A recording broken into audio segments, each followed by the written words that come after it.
Orientación para el análisis estadístico de tabla de datos. Este ejercicio se realizó de un estudio de un grupo de 1.033 soldados hombres entre 18 y 22 años del Reino Unido a quienes se les midieron las dioptrías. La dioptría es la medida con que se estima el poder refractivo de un lente. Podríamos decir que es una medida que ayuda a cuantificar la agudeza visual de una persona. Para iniciar, se deben calcular los siguientes datos. N, que es igual al número total de individuos de la muestra.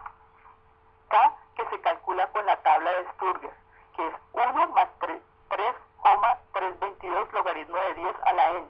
Rango, que es el valor máximo menos el valor mínimo. Valor mínimo es el dato o valor más pequeño de la muestra. Valor máximo es el valor más grande de la muestra. La C se calcula del rango sobre la K. Datos del estudio. En esta diapositiva podemos ver las clases y la cantidad de sujetos que están incluidos en cada una de las clases. Para este ejercicio, el autor nos aportó las clases. En la gráfica representamos estos dos datos, donde, por ejemplo, el 44% de los sujetos están agrupados en la clase correspondiente a las dioptrías 0.0 a 0,19. En esta otra diapositiva podemos ver la tabla de frecuencias, donde encontramos X1 que corresponde al centro de la clase. Se calcula de la siguiente forma: el límite superior más el límite inferior dividido en 2. El límite superior corresponde a 0.19 para este ejercicio y el inferior a 0.0. N1, que corresponde a la frecuencia absoluta, se calcula de la cantidad de datos en un mismo intervalo, que en este ejercicio la cifra previamente establecida, como había dicho por el autor, es de 418 sujetos.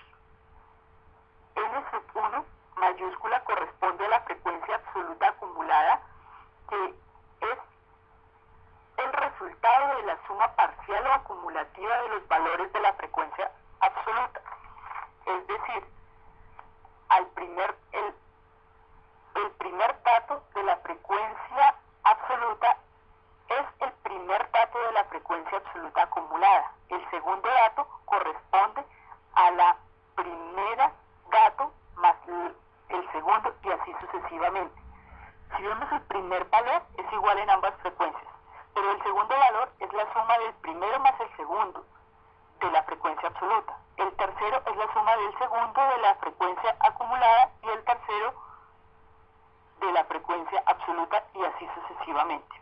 Hay que tener en cuenta que al final esta frecuencia acumulada debe ser igual al número de sujetos incluidos en el estudio, es decir, 1033. F1, si es la frecuencia relativa, es el resultado de la frecuencia absoluta sobre el número total de la población a estudio y es expresada en porcentaje para una mejor interpretación.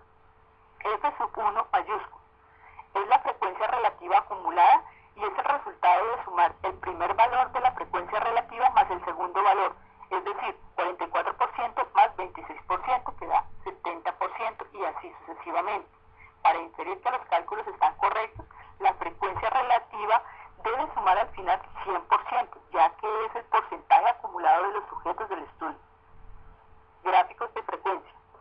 En esta tabla vemos cuál es la frecuencia con la que se presentan los individuos en cada clase o categoría.